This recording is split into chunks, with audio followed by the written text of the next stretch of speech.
நமஸ்காரம். உங்க கல்பனா ஸ்ரீகாந்த் விருச்சிக ராசி மற்றும் விருச்சிக லக்ன அன்பர்களுக்கு நவம்பர் மாசம் எப்படி இருக்கு அப்படின்றது நம்ம பார்க்க போறோம்.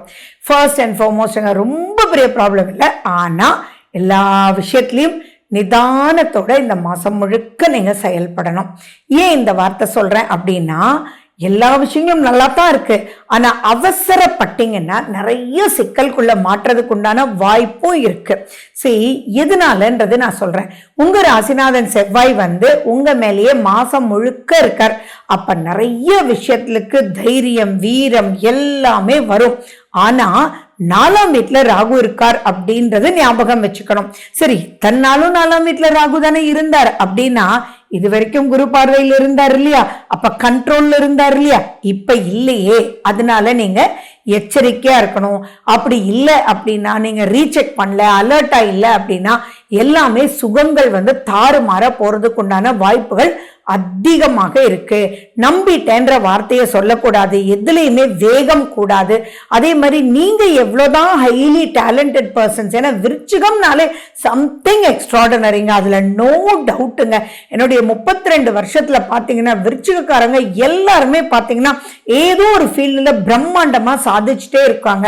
அதுக்கு முக்கிய காரணம் என்னன்னா, they never give up. அவங்க ஒன்ஸ் கால் வச்சுட்டாங்கன்னா அதை என்ன பண்ணாலும் அதை சாதிக்கணும் அப்படின்ற ஒரு பாயிண்டையும், எல்லா சேலஞ்சஸ்க்கும் அவங்க ரெடியா இருக்காங்க. அவங்க பின்னோக்கி போறதே இல்லை, முன்னோக்கி மட்டும்தான் போறாங்க. அதுதான் அவங்களுக்குள்ள இருக்கக்கூடிய ஒரு மிக சாமர்த்தியமான ஒரு வரப்பிரசாதம் கடவுள் கொடுத்தது. அண்ட் இப்போ இந்த காலகட்டத்துல நீங்க அதெல்லாம் ப்ரொசீட் பண்ணுங்க. ஆனா ப்ளீஸ் ரீசெக் பண்ணுங்க. எந்த டாக்குமெண்டா இருந்தாலும் ஒரு தடவைக்கு 10 தடவை பாருங்க.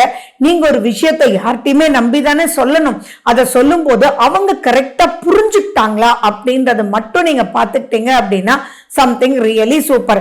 இதெல்லாம் இருந்தும் ஏன் சூப்பர்னு சொல்றேன், அட குரு பகவான் தான் உங்களே பார்த்துட்டு இருக்காரு, வேற என்ன வேணும்? அப்படி இருக்கும்போது வேற என்ன பயமும் கிடையாது. ஸோ இந்த இடத்துல ஒரு நிதானம், வேகம் அப்படின்றதோட சேர்ந்து விவேகத்தோட நீங்க செயல்பட்டு, இது கூட தெரியாதா அப்படின்னு ஆப்போசிட் காரங்களை நினைக்காம நீங்க பிளான் பண்ணீங்கன்னா போதும். சரி, 5ஆம் வீட்டுல சனி பகவான் இருந்தும் கூட உங்களுக்கு அவ்வளவு பெரிய தாக்கத்தை கொடுக்க முடியாத ஒரு நிலையில இருக்காரு.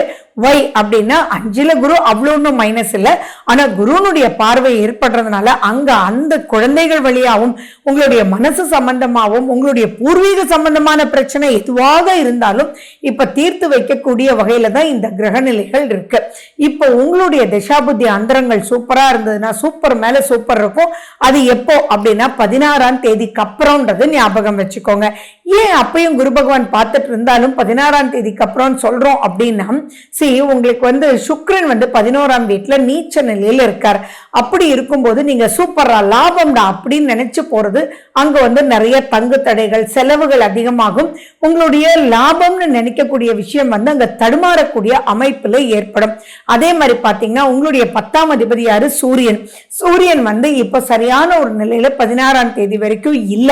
அது மட்டும் இல்லாம கேதுன்றதும் அங்க போய் உட்கார்ந்துட்டு இருக்கு.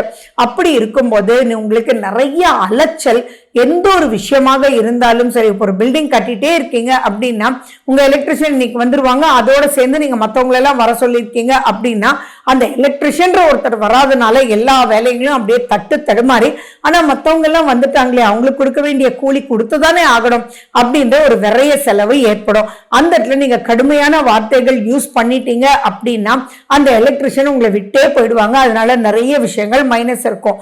ஆனா அங்க நிதானமா அவங்களுக்கு புரிய வச்சு நீங்க செயல்பட்டீங்கன்னா அத்தனை விஷயங்களும் உங்களுக்கு சாதகமாகும் அப்படின்றத நீங்க ஞாபகம் வச்சுக்கணும். அண்ட் மேலும் பாத்தீங்க அப்படின்னா உங்க பொருளாதாரத்துல பணம் வந்துட்டே இருக்கும், பரவாயில்ல, அதுல எல்லாம் மிகப்பெரிய பிரஷர் இல்லை. ஆனா நீங்க எக்ஸ்பெக்ட் பண்ண லாபம் வராது அப்படின்ற ஒரு விஷயம் மட்டும் ஞாபகம் வச்சுக்கோங்க. அண்ட் ப்ரமோஷன் அப்படின்ற விஷயம் 16ஆம் தேதி வரைக்கும் நீங்க எதிர்பார்த்துட்டு இருந்தீங்கன்னா, ஏதோ உங்களுக்கு கொடுக்குறேன்னு சொல்லிட்டு இருந்தாலும் அது அப்ரூவ் ஆகலைன்ற ஒரு விஷயத்துக்குள்ள போயிட்டே இருக்கும். கவர்மெண்ட் வழியில நீங்க ஏதாவது எக்ஸ்பெக்ட் பண்ணிட்டு இருக்கீங்க அப்படின்னா 16ஆம் தேதி வரைக்கும் அது மூவ் ஆகாது. 16ஆம் தேதிக்கு அப்புறம் நீங்க கொஞ்சம் ப்ரெஷர் கொடுத்தாலே ஆட்டோமேட்டிக்கா மூவ் ஆயிடும். என்னதான் செவ்வாய் சூப்பரா இருந்தாலும் புதன் அங்க இருக்காருன்னு நினைக்காதீங்க. உங்க லாபஸ்தானாதிபதி தான் புதன். அந்த புதன் வக்ரம் பெற இருக்கிறது ஒரு வகையில உங்களுக்கு பெரும் நன்மையை கொடுக்கக்கூடிய வகையில தான் இருக்கு. அதே மாதிரி 16ஆம் தேதிக்கு அப்புறம் சுக்கிரன் உங்களுக்கு ஆட்சி பெறக்கூடிய நிலையில வர்றதுனால அதுவுமே ஒரு பெரிய பிளஸ்ஸா தான் பார்க்கப்படுது. அண்ட் சுகம் அப்படின்ற விஷயத்தை இருக்கக்கூடிய வகையில ராகு இருக்கிறதுனால உங்களுடைய ஆரோக்கியத்தை நீங்க ரொம்ப நல்லா நீங்க பாத்துக்கணும். அதே மாதிரி வீடு, வண்டி, வாகனம் இதுல எல்லாம் நிறைய ரிப்பேர் வர்றதுக்கும் சர்வீஸ் கொடுக்க வேண்டிய அமைப்புகளும் அண்ட் ஆக்சிடென்ட்ஸ் நடக்கக்கூடிய வாய்ப்புகளும் கொஞ்சம் இருக்கிறதுனால நீங்க எதுலையுமே கொஞ்சம் எச்சரிக்கையோடு இருக்கணும். அதுவும் ஃபர்ஸ்ட் 16ஆம் தேதி வரைக்கும் தான் அப்படின்றத பாத்துக்கணும். நீங்க கேட்ட இடத்துல கடன் கிடைக்காம போறதுக்கு உண்டான வாய்ப்புகளும் இருக்கு. சரி, உங்களுடைய கணவன் மனைவியினுடைய நிலை அப்படின்னு பார்க்கும்போது அதுல மிகப்பெரிய மைனஸஸ் எதுவுமே இல்லை 16ஆம் தேதிக்கு அப்புறம். ஏன் 16ஆம் தேதிக்கு அப்புறம் சொல்றேன்னா, உங்களுடைய 7ஆம் வீட்டு அதிபதி சுக்கிரன், அந்த சுக்கிரன் பவர் இழந்து இருக்கிறார். ஆனாலும் பயம் இல்லை, ஏன்னா சுக்கிரன் 11ஆம் வீட்டுல லாபஸ்தானத்துல இருக்கார். ஆனா நீங்க எக்ஸ்பெக்ட் பண்ணது உங்களுடைய லைஃப் பார்ட்னர் கிட்ட இருந்து கிடைக்காது அப்படின்ற ஒரு விஷயம் மட்டும் தெள்ளன் தெளிவா இருங்க. உங்களுடைய பார்ட்னர்ஷிப், உங்களுடைய நட்பு வட்டாரம் அப்படின்னு எதுவாக இருந்தாலும் அவங்களுக்கு புரிய வச்சு அவங்கள உங்க சைட் கொஞ்சம் நீங்க ஃபோக்கஸ் பண்ண வச்சாதான் திங்ஸ் 16ஆம் தேதி வரைக்கும் மூவ் ஆகும். ஆனா அதுக்கப்புறம் பாத்தீங்கன்னா எல்லாமே ரொம்ப ரொம்ப ரொம்ப ரொம்ப ஸ்மூத் ஆகக்கூடிய வகையில தான் இருக்கு. நீங்க முருகனுக்கு ரொம்ப ரொம்ப இம்பார்ட்டன்ஸ் கொடுங்க. அதே மாதிரி கந்தகுரு கவசம் நீங்க கேட்க கேட்க சூப்பரா இருக்கும். ஏன்னா குரு அப்படின்றவர் பார்க்கறதுனால கந்த குரு கவசம், திருச்செந்தூர் சம்பந்தமா நீங்க போயிட்டு வர்றது, வேல்மாறல் படிக்கிறது, இதெல்லாம் பெரிய பெரிய சுகத்தை கொடுக்கும். எவ்வளவு பெரிய பிரச்சனைக்குள்ள நீங்க மாட்டி இருந்தாலும் அத்தனை பிரச்சனைகள் உங்களுக்கு விடுபடக்கூடிய அமைப்பு, உங்களால் உங்க குழந்தைகளுக்கு நன்மை, உங்க குடும்பத்துக்கு நன்மை அப்படின்னு சொல்லிட்டே போலாம். படிச்சுட்டு இருக்கக்கூடிய குழந்தைங்க அப்படின்னு பாத்தீங்கன்னா கொஞ்சம் ஃபோக்கஸ் 16ஆம் தேதி வரைக்கும் தேவை. அதுக்கப்புறம் அது ஆட்டோமேட்டிக்கா உங்களுக்கு சரியா போயிடுது. அண்ட் மேலும் பாத்தீங்கன்னா உங்களுடைய 6ஆம் வீடும் செவ்வாயினுடைய வீடு தான். அவர் ஆட்சி பெற்று இருக்கிறதுனால யாரெல்லாம் உங்களோட வம்பு பிரச்சனை எதிரிகள்னு வராங்களோ அவங்க எல்லாம் தவிடுபடி ஆயிடுவாங்க. அதுவும் 16ஆம் தேதிக்கு அப்புறம் ரொம்பவே அது மாறி போயிடும். ஸோ பயப்பட வேண்டிய அவசியங்கள் இல்லை. ஏன்னா சேலஞ்சஸ் அப்படின்றது தானே மிகப்பெரிய விஷயம். அந்த சேலஞ்சஸை எதிர்நோக்கக்கூடிய காலம் 16ஆம் தேதிக்கு மேல வருது. அண்ட் மேலும் பாத்தீங்கன்னா நீங்க தங்கம் சம்பந்தமா வாங்கக்கூடிய அமைப்பும் இங்க ஏற்படுது. அதே மாதிரி தங்கம் ஏதாவது நீங்க லோன் வச்சிருந்தீங்க அப்படின்னா கோல்ட் லோன் திரும்பக்கூடிய அமைப்பு வருது. அப்ப எப்படி திருப்புவீங்க அப்படின்னா, பினான்சியல் ஃப்ளோ நல்லா இருந்தா தானே அந்த பினான்சியல் ஃப்ளோ எல்லாம் உங்களுக்கு ரொம்ப நல்லா இருக்கக்கூடிய அமைப்புகள் உங்களுக்கு தேடி வருது அப்படின்றத ஞாபகம் வச்சுக்கோங்க.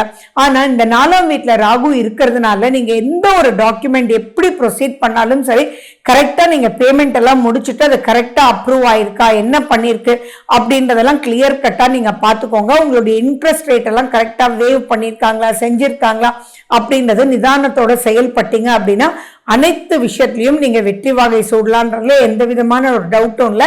And last but not the least பாத்தீங்க அப்படின்னா செவ்வாய் வக்ரம் பெற்றிருக்கார். அவர் வக்ர நிவர்த்தி ஆறார். ஸோ அந்த காலகட்டத்துல உங்க சுய ஜாதகத்துல சனி பகவானுடைய நிலை எப்படி இருக்கு அப்படின்றதும் நீங்க பாத்துக்கணும். அதை பார்த்துட்டு நீங்க ப்ரொசீட் பண்ணாதான் ரொம்ப ஸ்மூத்தா நீங்க நெக்ஸ்ட் ஸ்டேஜுக்கு எப்படி எடுத்துட்டு போக முடியும் அப்படின்றது தெள்ளன் தெளிவா நீங்க பாத்துக்கலாம். So wish you good luck. வாழ்க வளமுடன். நன்றி, வணக்கம்.